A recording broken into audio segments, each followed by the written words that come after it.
experiences before and after, as they say, will bring us to a certain point that we're convinced or we believe with certainty that self has defeated us. Yeah. So in a sense, he's already given us the solution because he separated the two, self and us. Yeah. And in my experience, how quote-unquote I was defeated was I was identified as self. And it's an easy thing to check out, because if you sat in this room and there's 25, 30 people, whatever, come in, and you asked everyone what had defeated them, and if they were in recovery, they would say self, but they wouldn't say self, they would say myself. This is where I found the difference. Self isn't what has defeated me. The idea of being a long-lasting, independent, separate entity has no power over me whatsoever unless I'm identified with that idea. Yeah? It's the my of the self that defeated me, not the self. The self is just an abstract concept by a mental process. Yeah? It just pops up in there. But our awareness, or the consciousness, it's not our awareness, but the consciousness that illuminates what we call a life, and it demonstrates itself in conscious contact, that consciousness identified with this idea of being a long-lasting, independent, separate entity, to me, is the root of the dilemma. So it has nothing to do with I'm bonded to self against my own will. Self has no bonding agent. It's the my that causes the bondage to self. It's on your side, so therefore you don't need to be saved or find someone to save you. The solution is right where the seeming problem is. Yeah? And my take on the whole thing is that you don't have to know what you are. All you need to find out is what you're not. And I like to go through the back door, so to speak. I don't try to talk about the pristine loveliness of the void or the emptiness of the universal whole or whatever like that. I just say, find out what you're not, and that's the activity of what you are here. Yeah? The activity of what you are here is what's conscious of what you're not. It is the same thing that's unconscious about what you are. It's the same energy that we are. One side, when you're identified as a self, you're unconscious to what you are. When you see that I'm not that, you're conscious to what you are. Not conscious to what you are. It's the act of being conscious is what you are. It's a verb. They call it being. B-E-I-N-G. We're here, we are not talking about a divine being, because that's creating a noun out of being. That's what happened here. There's been a demonstration of being happening through this apparatus, through this interface, through this conveyor, through this expression, through this telescope, let's say. There's been an expression of being. But that is all there is. There is no divine being. There is no noun in the verb of being. All there is verb. Yeah? And there's no noun to be found. And it will never be known as a noun. You'll never know being as a noun. It's impossible. Because there is no noun. And immediately, if there's the identification as this is causing me to sense life from being the subject or the noun, I cannot know the true subject because I've already claimed the subjectivity. I've called it me. And therefore I won't recognize it. You know, but I'll be constantly looking for it, but I'll never recognize it. Because like St. Francis was supposedly said, I don't know what he said exactly, but he said this statement, what's looking is what you are looking for. So how can that be? How can that be such a dilemma if what's looking is what you were looking for? It would be obviously easily defined, yeah? If you got that, what's looking is what you were looking for, you'd realize there's no finding it. It's already so. You're looking from it at this very second. But what happens is our identification as what we're not is the deterrent or the denial of all evidence contrary to that fact, because it's not a fact. So when the identification with what you're not is, it makes what you are a goal or an achievement that maybe you, as the noun, may want to know or may not want to know. That's not what truth is. Truth is not a topic for you to know. Truth is where you're living from all the time. The truth is there's only verb here. There's only beingness being expressed. There is no nounness. Yeah? It's just a sense of being.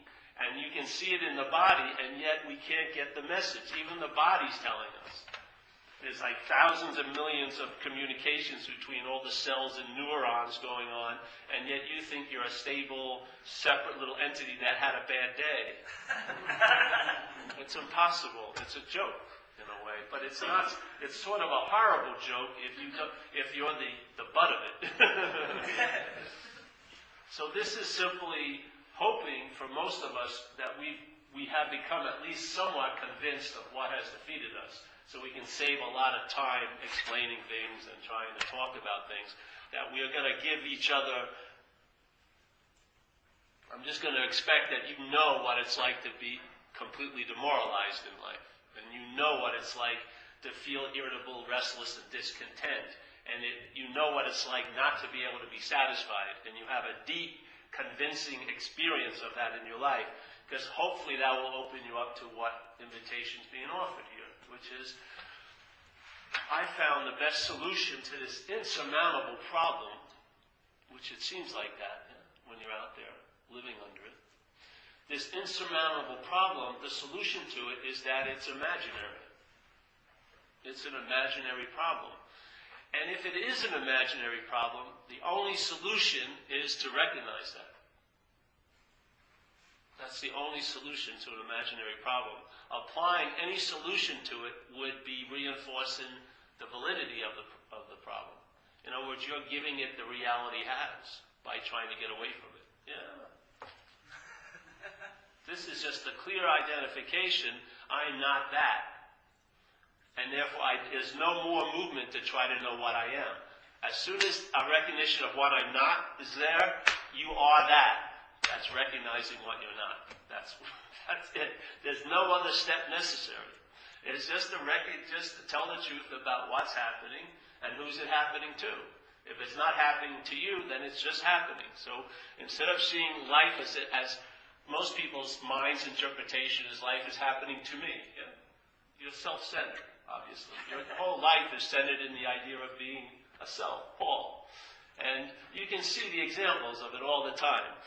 You will see how everything pertains to you. It's just the way you view things. You are really the God of this place. You may have a God you think you love, but it's the self that's loving it, which is the God that you are. That idea. So, what we're attempting to do, very simple, is if I am not that, that's all that's necessary to be done, is a recognition of what I'm not. Yeah? And in that, the activation of your awareness of its real nature, which is awareness, will be obvious. Not to you. Yeah? Because we've taken out the middleman or the middlewoman where it can be very confusing. Like that statement in the old catechism, God is everywhere. Why wasn't I bumping into it? That always used to flip me out. God is everywhere. Hey, why didn't I run into him today? I don't feel fucking anything. Why is that? Because I wasn't experiencing everywhereness. I was experiencing everywhere as a special somewhere. Like a little gated community where God could be everywhere, but not where I am. Yeah? Because I'm here. So this became a special somewhere. And I know God's everywhere. Yeah, but I have no access. I'm in a special somewhere. Selfing. Yeah? And not selfing. Selfing is not doing it to you. It's the act of identifying as a self. So consciousness has forgotten its nature, which is spirit, or if you want to call it that. Let's say it's a no thing or a formless nature, and has become identified as a form. Yeah? And the mental process that is part of the form, the brain, yes, the mental process that's making up a noun called you. So instead of realizing that the self is part of a mental process, you think you have a mental process. Okay? Instead of recognizing self is part of a mental process, when you identify as self, you think you're having a mental process. You think the mind's driving you crazy. Yeah, you do. You think you're separate from the mind as that self and that you have a mind. That is the identification, yes? So instead of seeing life's happening, you see it as it's happening to me. It's like this. Let's say today I'm having a bad day. So today that is a problem to me. Big time problem. Especially if I want to drink. Yeah? So this could have a very big attack on my mojo there. So that day is a bad problem. This is the big book of recovery. Yeah? And then the next day I'm in a very fit spiritual condition, quote unquote, and that isn't a problem. Then the next day I'm not in a good shape and it's a problem again. What is it? Is it a problem or isn't it a problem? Or does it really matter what it is, but what meaning I give it? In other words, this really doesn't have a meaning to me, except the one I give it. Yeah. So if that's what I'm doing all day, giving everything all the meaning it has, and most of the meaning I'm giving things is from the past, obviously, because this is a conditioned apparatus, all I'm seeing is the past every freaking day. Every one of my relationships is past. What I'm calling life is death, really. I'm in a death cult here. And what I'm scared shit of is life. Yeah? Totally scared shit of life. But I will die to be right about death. This is living. Be able to talk about things in my head and narrate and interpret and spin, instead of actually having the experience of what's happening, which is the conscious contact. It immediately gets hijacked by my mind's reaction to conscious contact, which is, I'm having it. That's how the mental process claims life. Instead of recognizing that it is part and parcel of what's happening, it climbs out of that ocean of beingness and gets onto this little island of separation, this long-lasting, independent, separate atoll called Paul, and from there it claims everything that's going on as the doer or the one it's being done to. This is called identification as self. And if you looked down the road and took it back to its source, you would see it's the root of all your quote-unquote problems. And even if you believe that or not, if there was an entertaining, I wasn't that first knot, you would have to begrudgingly admit that there, in that first knot, all the other knots of what you call your life, money, relationships, this and that, health, and everything like that, that a thread runs from this first knot through all those other knots. And how you find that out is because when the truth is told about this, there's relief in all aspects of your life. You travel lighter. It doesn't change the terrain of your life. You know, you're going to get fired if you're supposed to get fired, have cancer if that's what's supposed to happen to the body. But you'll travel lighter through every bit of your life. I mean, what greater gift would you like than that? That you can be assured that you'll travel lighter. Whatever the appearance of life has to offer, and you'll be able to travel lighter through it. You won't be able to escape it, not as a body. But you will have a sense of escape because you're not the body. Yeah? It will allow you to travel lighter through it. And the beautiful thing is, the pristine demand of the moment as the only real thing becomes more and more obvious. The hold of the past gets looser and looser. A day is like Etch-a-Sketch. You ever see those Etch-a-Sketch things? A whole day is all these different lines and squiggly things, and then it's just erased, and then another, just like this. Basically, there's really no remnant about what happened. It doesn't leave a trace whatsoever. It has to be conjured up by thought. There is no thing called the past that you can use this present moment to return to. It's not a stop on the linear train of life. There is no stop called the past. You left that station a long time ago, and there's no redoing it. No matter how many times you want to go over what you should have done today, only one thing happened. There's no redo. You can't call off the productions. Okay, everyone leave the stage. Brenda, come. How would this work out better for me? It's called self-will. It's not successful. Yeah. But what occurs is you really lose. Over time, you lose interest in what's not happening. Where the whole idea of being in your head is about loving what's not happening. You actually use this moment of what's happening. You don't. The head uses this moment of what's happening to sort of cultivate and harvest crops that it planted in what's not happening. So in what's not happening, which is, let's say, next week, you could be destitute in your head. You may have cancer. Definitely, your girlfriend's screwing your best friend next Friday.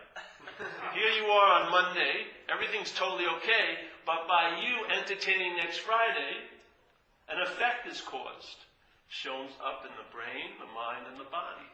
So the poor brain, mind, and the body react as if next Friday is actually what's happening. And you could be in the most beautiful, pristine, lovely place, and you'll be flipping out. Why? Because you're not responding to what's happening, you're reacting to what's not happening. And this is the habit of mind. That's all the mind is doing. The mind is past. All thoughts are past. So basically, your whole take on now is a past take, and what you do is speculate the same past into a future. And instead of having maybe 15 events in your life where fear was really a valid emotion that was provoked by what was happening, your mind is creating mental anxiety every day. It's like found this little buzzer that it can create the physiological, it can't create it, makes the physiological effects of fear without anything to be afraid of. Because you think about something that's not happening. How else can you travel to the future? How do you travel to the future? Where is it? How far? How many miles? Is there a hotel? Call up Expedia. I want a car and a hotel for the future. Yes. It's going to be a rough night, so make sure I have a stock little refrigerator when I get there. There is no fucking future. And there's no past. You travel there. How? How do you travel there? How do you get to the past all day? Thought, yes? How do you get to the future all day? Thought. So obviously the body isn't traveling there. Is it? You can be sitting here thinking about the future on a Monday night, and if we go over the surveillance tapes, which there is one in this room, when we look at it, you would be there. It would say Monday, April, you would be there, your body. No matter how much you were thinking about next Friday, you can't leave here. That's this. You cannot take this and transport yourself to a mythical future. It's impossible. Nor can you go back to your little Disney world of the past. Yes? So basically, this doesn't go here, and yet your whole identification is about this. So what travels? What allows you to travel, seemingly, in the past or future? The only thing that travels in the past or future is another thought. And the thought is, I'm a long-lasting, independent, separate entity. That is your passport to the past or future. If you're identified as a mental concept, that mental concept can appear in the past and the future, because it does not appear here, because it's not real. So your attention and interest goes with it. Why? Because you're identified as it. You're fixated on this cherishing of this idea of being Paul. And Paul can only really appear to be Paul in the past and the future. So your attention and interest is like the magic carpet. This old idea of being a long-lasting, independent, separate entity is the little rider of it, and then you go off into what's not happening. All day. What's not happening? Oh, fear, anxiety. I'm having such a terrible day. You're not at all. You're not having a day. You're not even conscious enough to make a judgment of how your day is, because it's a day that has passed long ago. It's just a rehashing of re-feelings and re-thoughts and reactions, which means means to do again. So the head is just doing again every day, calling it today. And of course you're going to feel dissatisfied. Of course you're going to feel irritable, restless, and discontent. That's a valid alarm going off. Unfortunately, what answers the call is the problem. Your identification, it says, I hate this moment. I'll do anything to get out of this moment. It's not even in the moment that it's telling you you have to do anything to get out of it. It's just a thought from what's not happening. So the moment that you are dead set on getting out of, I will pay any consequence tomorrow not to feel uncomfortable now, but in fact, the now is your solution. But not the now that you're entertaining, because the now ain't the now you're entertaining. It's a then. So you want to get out of that vent so bad, but the point is, it's so hilarious in a weird way, because you're out of it right now. Because you can never possibly be in it. Because why? It's not happening.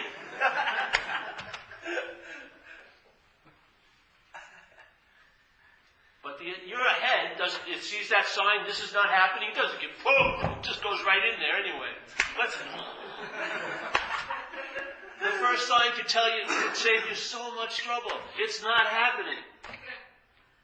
But then what is happening? This conscious contact. How much more evidence do you need? You're not having one contact. You're seeing, hearing, feeling, tasting, and smelling.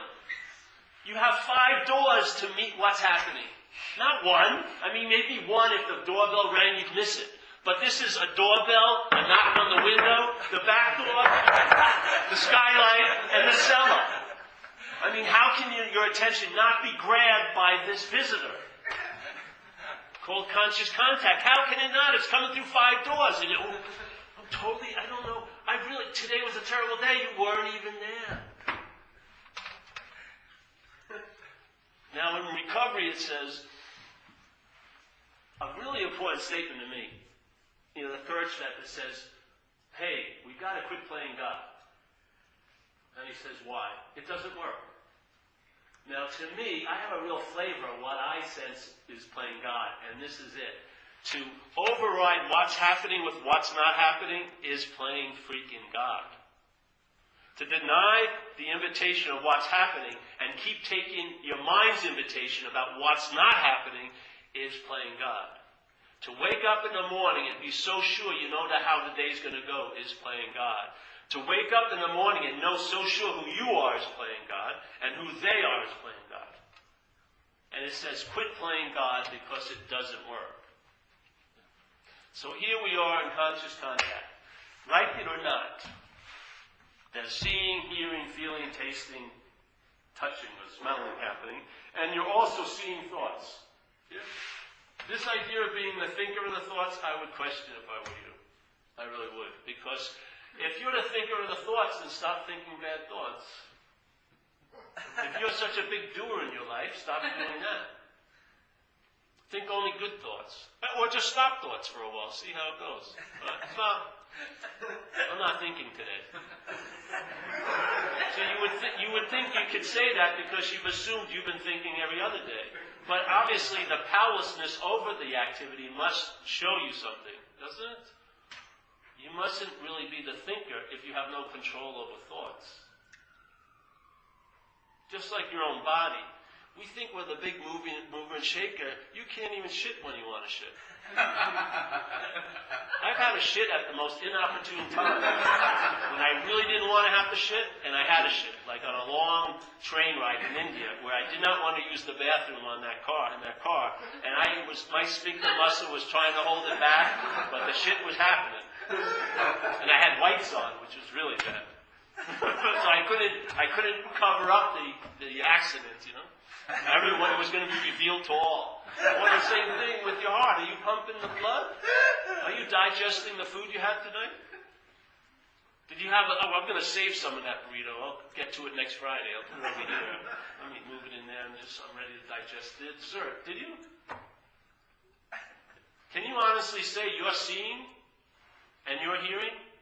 Or is the idea that you are seeing an afterthought, and exactly that afterthought about conscious contact, where there's just seeing, hearing, feeling, tasting, and smelling. And then the mental process, yes, has a reaction to that conscious contact and says, I'm seeing, I'm hearing, I'm feeling, I'm tasting, I'm smelling. And there you go. Now you live an interpretation based totally on the past. And you lack the feeling of being alive, and you're looking everywhere to get a rush. Yeah?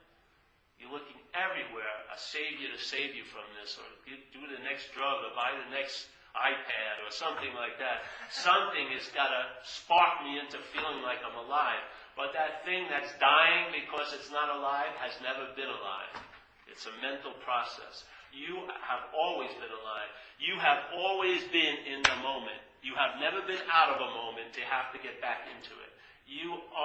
There could not be a moment without you in it. I don't mean you as this, you. Without you in it, there could not be a moment. So to believe that you could be out of a moment is the mind playing God once freaking again. So it says, oh, I'm out of the moment, and then what happens? It gives you a plan of how to be in the moment. Has they ever worked? Have you ever finished that self-help book? Have you? Have you ever read a whole self-help book all the way through to the end? It's usually you next one, I want to get into the moment. How can I get into the moment? Just entertain, you can't be out of the moment. You'll drop in where you've never had to drop into. I swear to God. The whole illusion just drops and you just realize the opposite. Jesus Christ. You mean I've been trying to get here the whole time?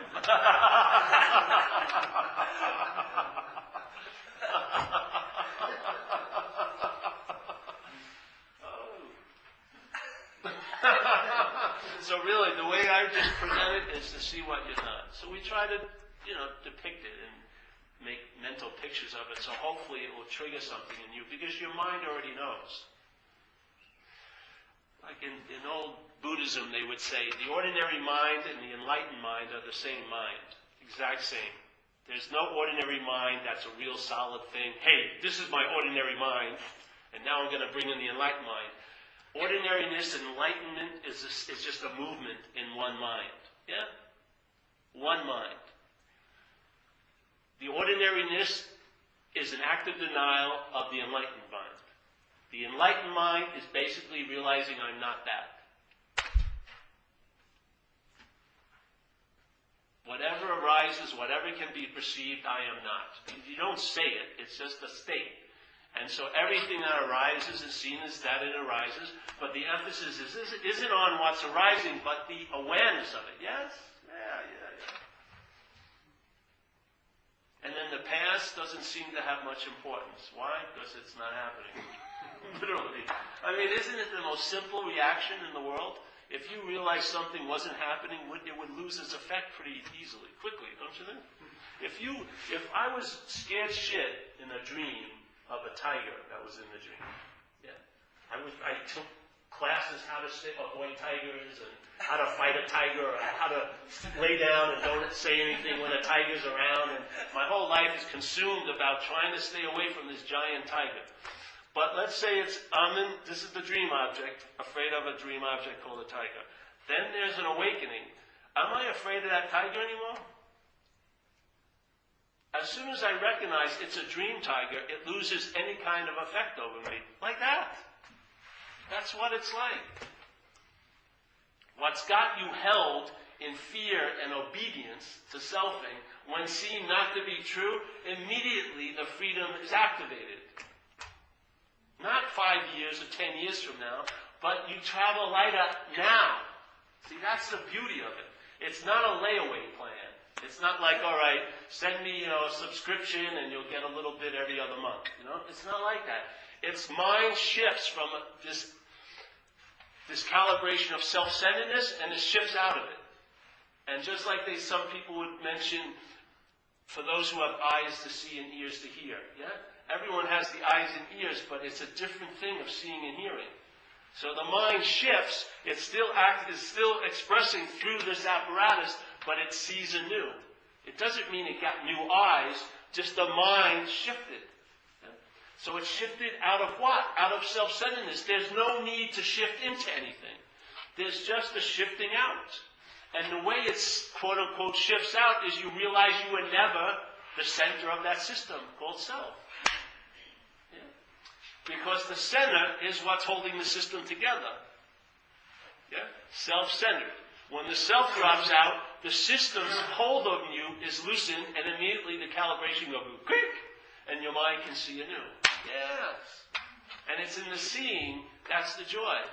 It's the hearing, the feeling, the tasting, the touching. The conscious contact, not so much what I'm contacting, but the sense of being conscious is the presence. The sense of being conscious is the presence. What's causing it to be absent in your life is the seeming presence of what you're not.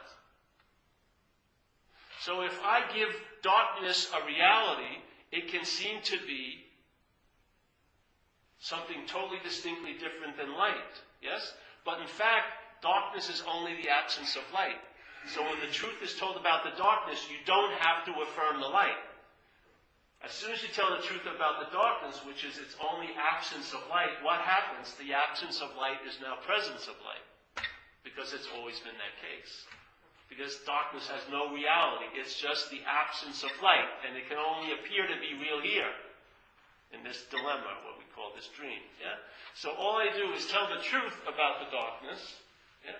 And I don't even waste time with that. I just go to the center of the darkness, which is the idea of being you.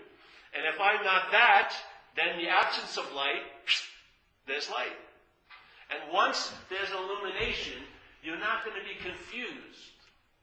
It's like here in this room, we go over this a lot, but if it got dark enough and the lights went out, then a lot of problems would ensue in this room. Now let's say I wanted to go to the bathroom. I wouldn't know exactly where it is. Yeah? I'd have to go on memory, which is all the mind's doing now for us.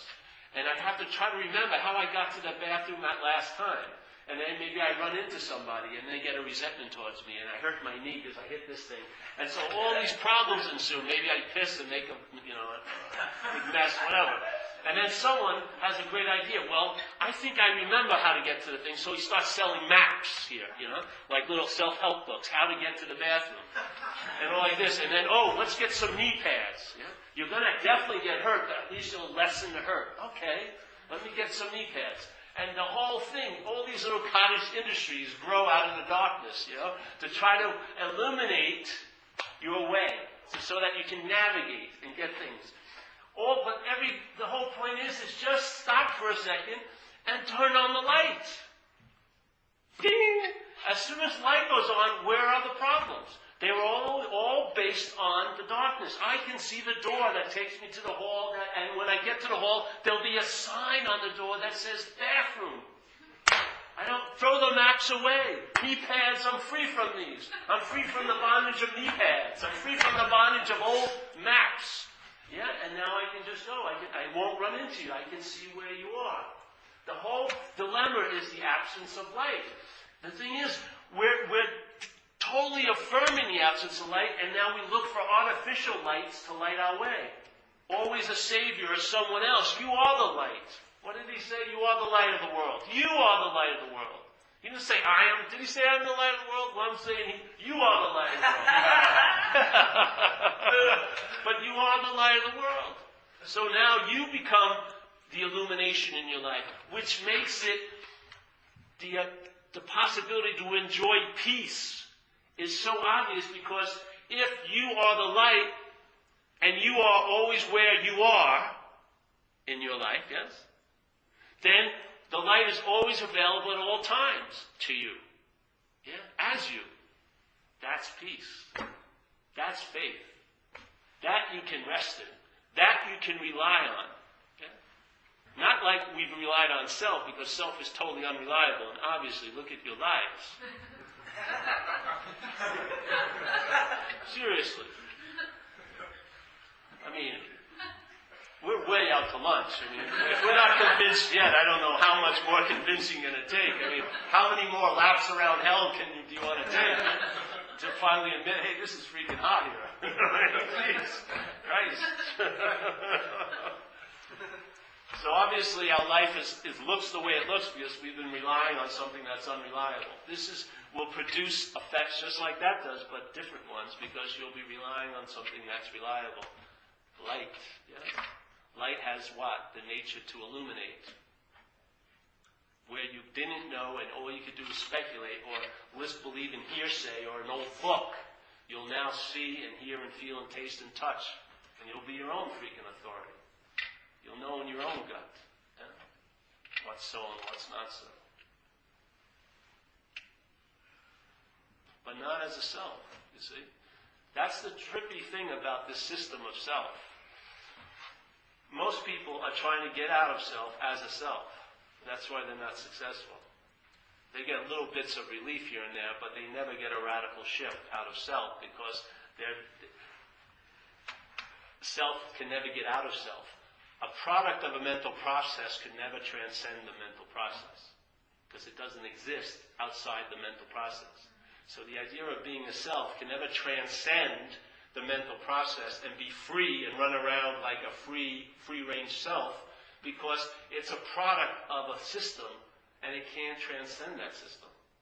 It's not like something fell into a hole and they can climb out of it. It's the hole. Yeah?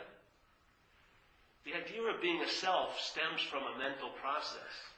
So how can that product of a mental process leave the mental process? Self can't get out of self. Mind can't get out of mind.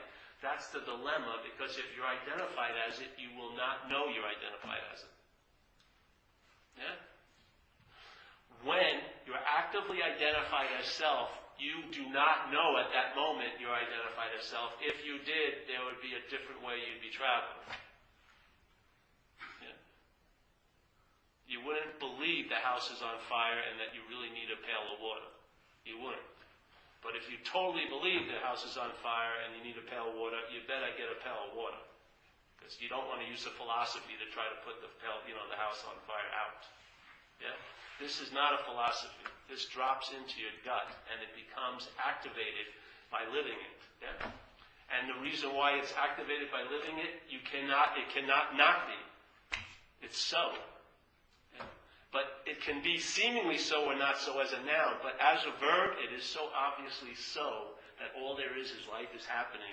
It is done. It's over. It's optionless. It's choiceless. And in that choicelessness, true resting can occur. Yeah? But if you believe you did something to get this peace, that peace isn't worth anything. Because if you did something to get this peace, then you could do something to lose it. That's playing God. This peace doesn't have a second. It's not an opposite of anything. It's not one side of a two-sided coin. It's in and of itself a different nature. And its consistency, or its reality, which means it doesn't change and it's always present, becomes obvious as you travel. Yeah? It intimates itself as a verb to a verb. It will never truly intimate itself to a noun. It can't. The noun will always translate it into an object that it can have. It's the truth, or peace, or bliss, or beingness. Like, I'm going to get beingness. All there is beingness. So it's so beautiful, because the mental gymnastics are really, they're not even like in ice skating where they do quadruple flips. This is like a lousy somersault. I mean, it's not even that good of a trick. But because we've been out to lunch so much, they haven't had to practice at all. It just runs the same old, and you fall for it every fucking day. This is about me today. Yes, this is about me today. How is it going to be about me later? How was it when I... So, conscious contact is always the invitation. Yeah? If you look at it, how can there be a you that's in conscious contact? If my eyes are open and a bird flies by that window, I'm seeing the bird. Yeah? Now my head reacts to it and tells me what I saw. I didn't want to see that. I hope I see a better one than that. Oh, that looks like my bird. How did it get out?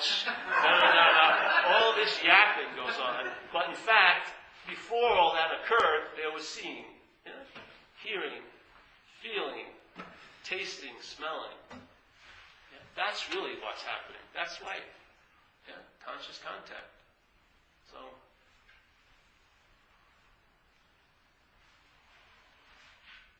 it's a very, very nice little invitation. Yeah.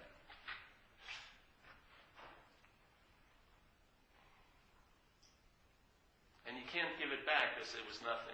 I didn't give you anything. Hey, I didn't get anything from that guy. Hallelujah, I did a great job.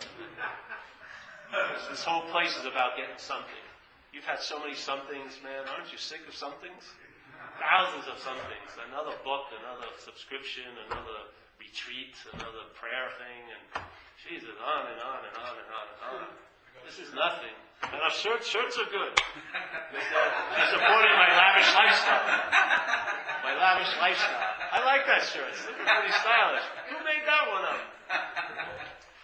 Yes, the shirts are on sale. Very soon. They'll be on the website soon.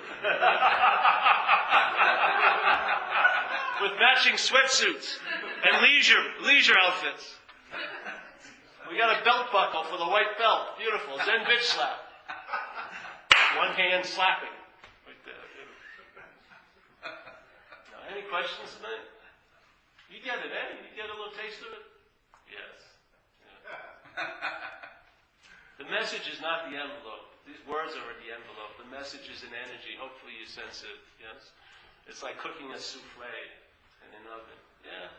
I've been like the little Betty Crocker. I've watched it thousands of times now. It's sweet. I can see it. It's rising. It's very nice. So everyone gets spiritual subpoena served, and you get a little bit of spiritual, quote-unquote, food. And the certainty is not, this thing cannot be convinced. Do not waste a minute trying to convince the head. Because the head is dualistic, yes?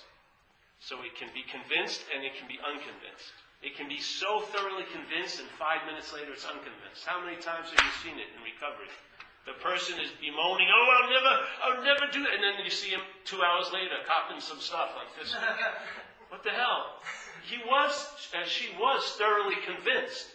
But what was thoroughly convinced can immediately be unconvinced. It's not personal. It's the construct of the head. There is another level of being convinced that I'm not that. That doesn't have an opposite. Yes? Because you leave the dualistic ball game and you enter the singularity. So what I am is singular, and what I'm not is dualistic. When the singularity is seen to be what I am, there's no opposite of that. That's just what I am. Yeah? Question?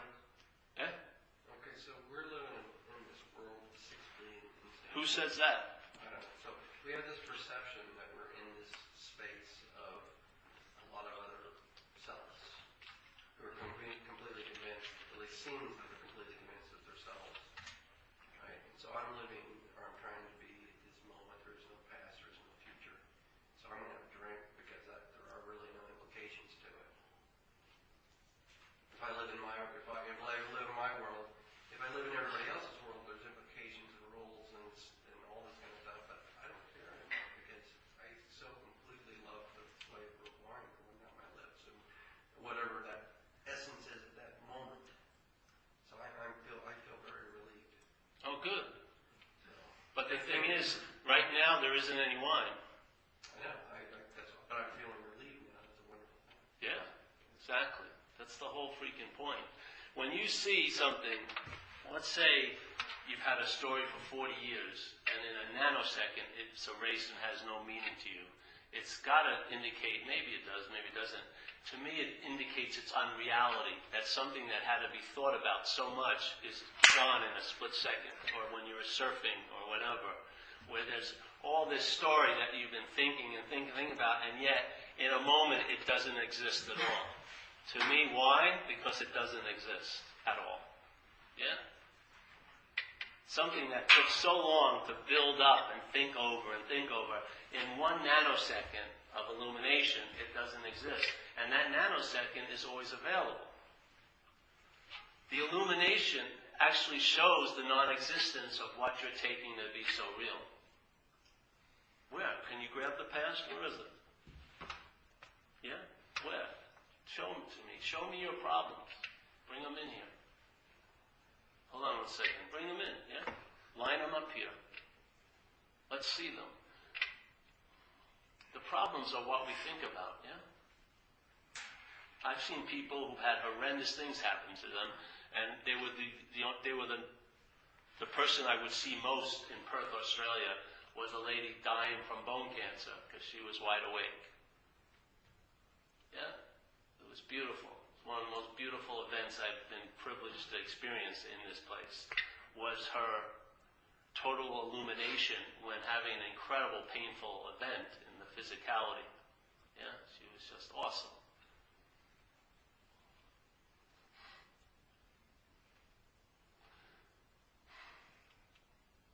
This moment, what is there to think about in this moment? Literally.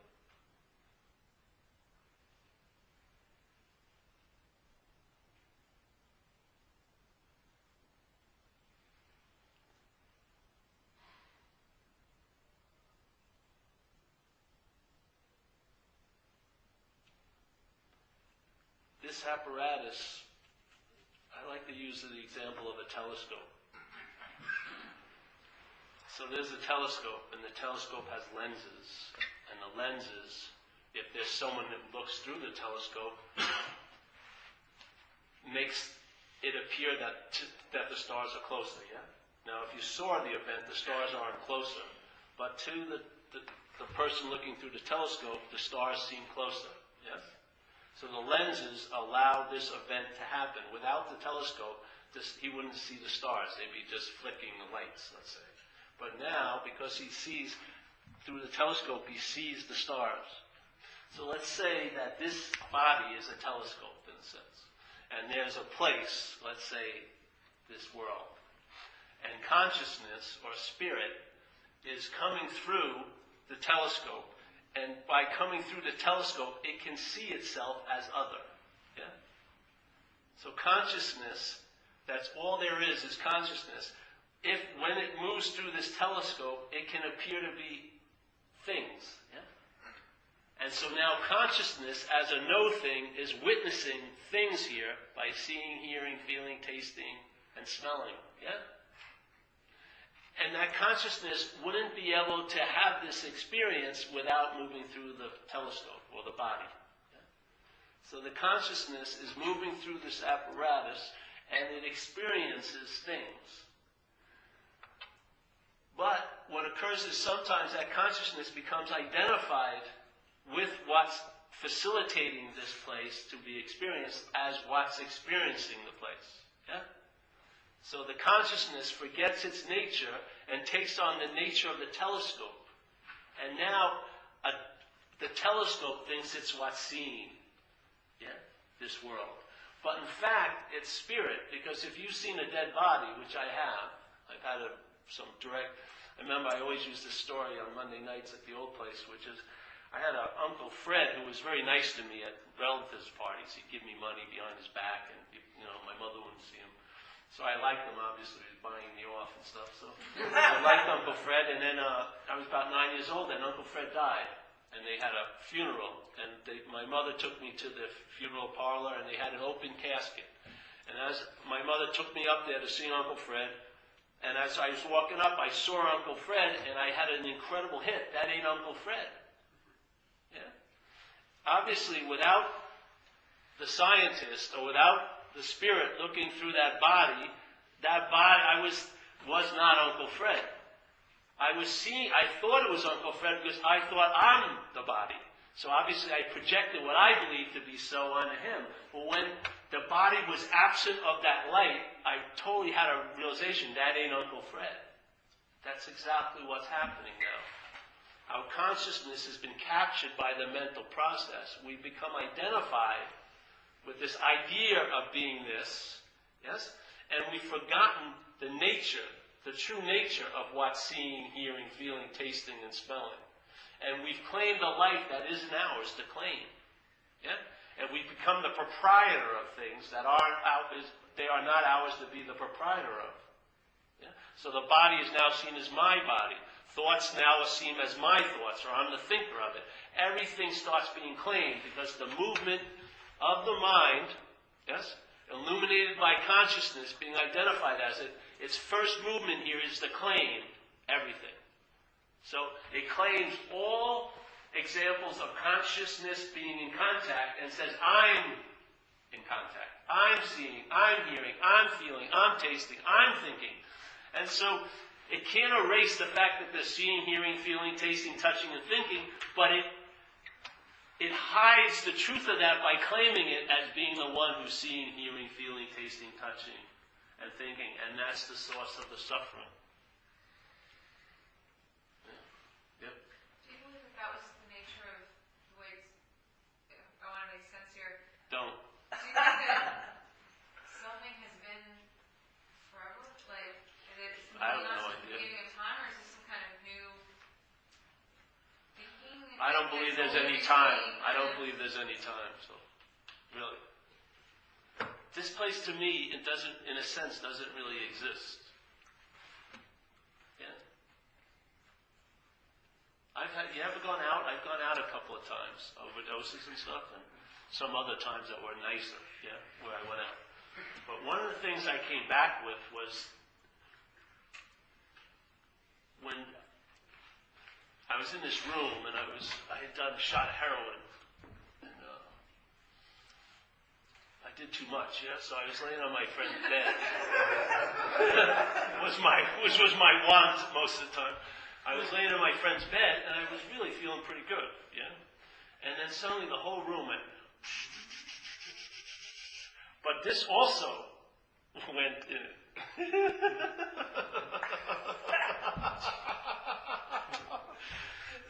That thought everything ended here, was also part of here. The body,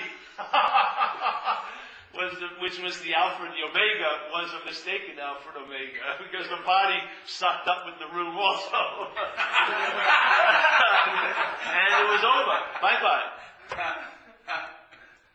Bye-bye. No. There was not a thought after that. There was no feeling, nothing.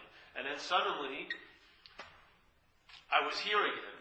I was I was sitting on the floor, and everyone was yelling around me very excitedly, and these people in uniform were there, and paramedics, and they were administering an anti-heroin drug called Narcan.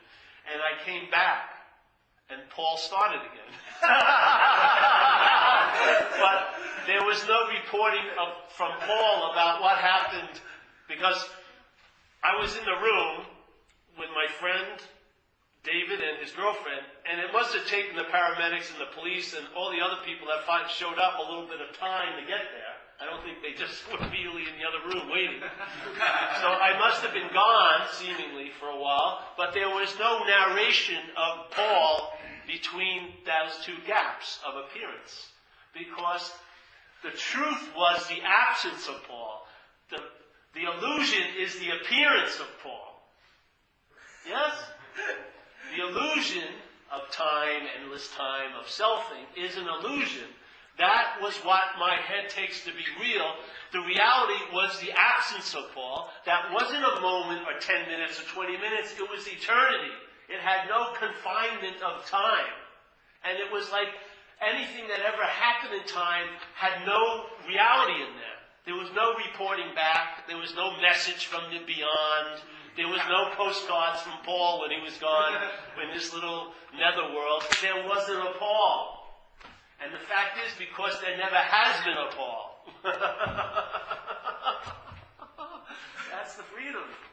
The freedom from Paul is his absence. And you can sense that while it's seemingly present. You can sense the absence of Paul by its presence. You see? Because its presence is telling you what you're not. The appearance of Paul is demonstrating I'm not that. Because what you are is not an appearance. You can't get validation for your existence by appearance. The appearance is actually invalidating your existence. Yes? By recognizing something is appearing is the invalidation of your reality. When something is perceived, it cannot be what's perceiving. So this being perceived is not so. So this is the demonstration of its own absence. When you get that, that's the presence. When you're still affirming or just so convinced that the absence is present, the presence will seem absent to you. And you'll be running around, going to India and everything else, trying to find it as the absence. But that's why you don't have to find it as the absence. Just tell the truth about the absence. There is no Paul, that's the presence.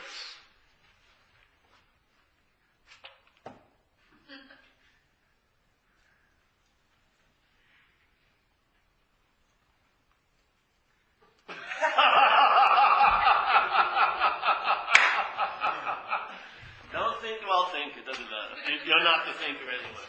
See, but you see what always stirs up the thinking pot, because that's what we're relying on. How can the past ever capture the present moment? The only way you can capture it is by making it the past. That's the only fucking way. And there is a present, you believe in a present moment, but it ain't the present moment.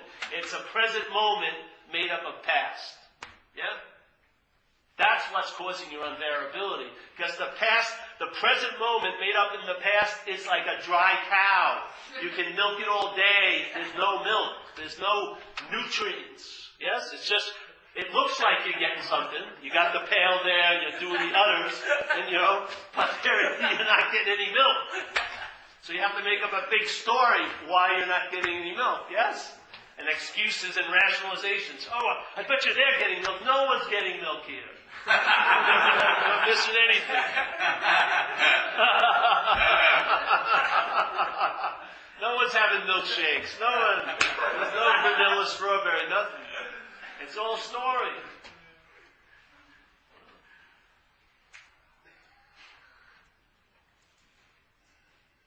So that's it. That's why we take in Hinduism, they call it neti neti, right? There was a little practice called not that. Not this, not that, not that. So what they would do, supposedly, would sit around and everything that showed up, they would say, not that, and they'd get to the point where they go, oh, I'm not that. See, because you're thinking, it sounds like it's a denial, but it's actually an affirmation. It's not a denial, it's the affirmation. I'm not that is what you are. Yeah? I'm not that is the act of being what you are. So I'm not that isn't like, okay, now I'm going to be something. No, I'm not that is the activation of what you are. So the absence becomes absent and the presence is obvious. Yes? I'm getting it anyway. I'm enjoying it. My mind is just crackling, seeing new vistas of, the hugeness of this mansion. Unbelievable. Seriously. Man, we haven't even gotten anywhere close to its boundaries. Jesus Christ. We've been in a small archaic system called self-centeredness. We've crammed this incredible ability to entertain and to give meaning into this really small little closet. Yeah? And we're like a marathon runner with only 4 steps all day. That's why the mind goes totally neurotic. People are sitting somewhere tonight worrying about going over and over why the newspaper boy missed their porch. I swear to God, they're spending hours and hours. They're not. The mind's just going off on some inane little idea. Yeah? Because this whole thing is like stuck, orbiting around this planet called Paul, and it's driving the inhabitants crazy. Literally. Jeez. You want to get off the planet, we're telling you there is no planet. That's the good news. There's no planet Paul. There's no K Paul. It's like a pirate radio station. You're the only one who's, subscribed to it. Fuck, if I was getting, K Don, I would have turned it off a long time ago. Because you think it's about you, you're just listening to it. You're buying all the products it's selling. Oh, they're out to get you. Okay, I'll buy that. Oh, you're going to be a loser the rest of your life. Okay, I'll buy that. You'll never be loved. Some people are really liking you that day. No, you'll never be loved. Oh, I'll buy that. So then you buy I'll never be loved. What else does it sell you? It doesn't stop there. Once it has you convinced that you'll never be loved, it brings you to a point of, if you're an alcoholic mind, it'll bring you to the point of fuck it. And when you get to the point of fuck it, and you agree with that take, what is it going to do? It's going to flood in some new suggestions. Let's get loaded. Hey, yeah, let's act out with my best friend's girlfriend. Yeah, let's rob that bank. Yeah, let's do something. Yeah, let's have some excitement here. And there's no turning back. That train of selfie's got a lot of steam going. You think you're going to get off? It's going to hurt if you jump it when it's going 30 miles per hour. The thing is never get on it at the station. See? Because it's always going to bring you to a point, I really need to do something. If you're not identified as that I, you have an immunity to that impulse.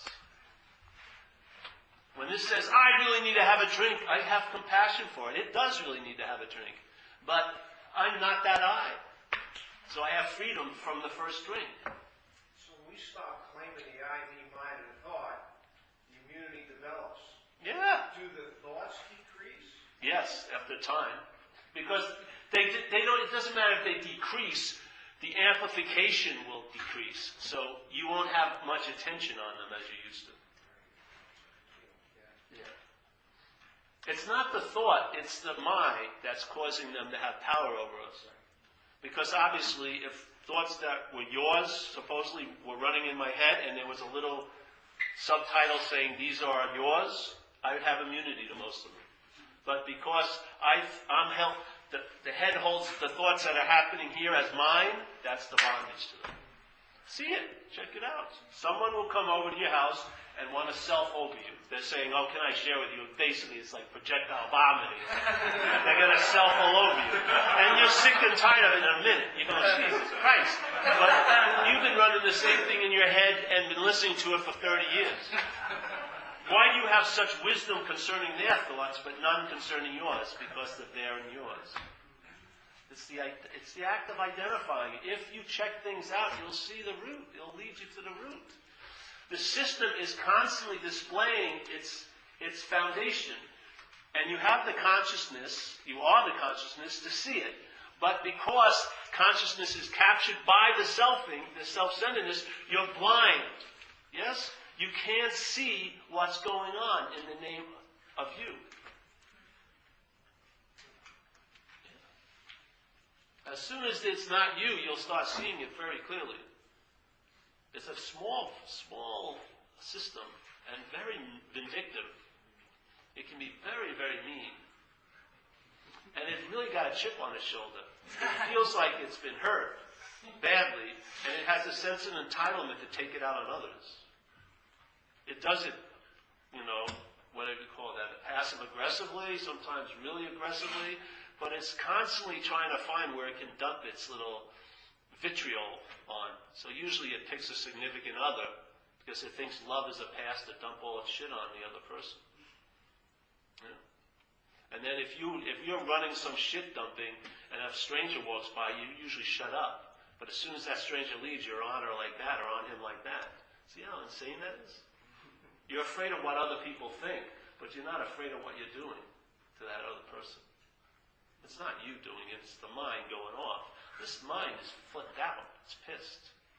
It wants to be God, and it doesn't have any power to be. It's hijacking the power that I would call God, that's you, and projecting it being the God.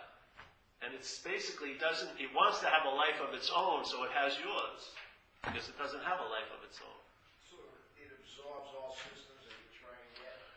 I find it does, yes, because of the self-centeredness. Because when you do something to get out of self, just look at it this way. Let's say you recognize the problem as self, but you're identified as it, yeah? So now you sign up for a 2-year course, how to get out of self. That would be obsession with self. Wouldn't it? You'd be so obsessed with self, trying to get out of it, but that would be more being in it than ever. See, when you see a lot of failures happening here, they're indicating something. Part of the system must be off if it's failing all the time. So if it is, pursue the investigation a little farther.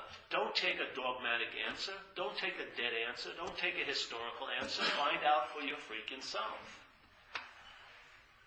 Buddha being great isn't going to make you happy now.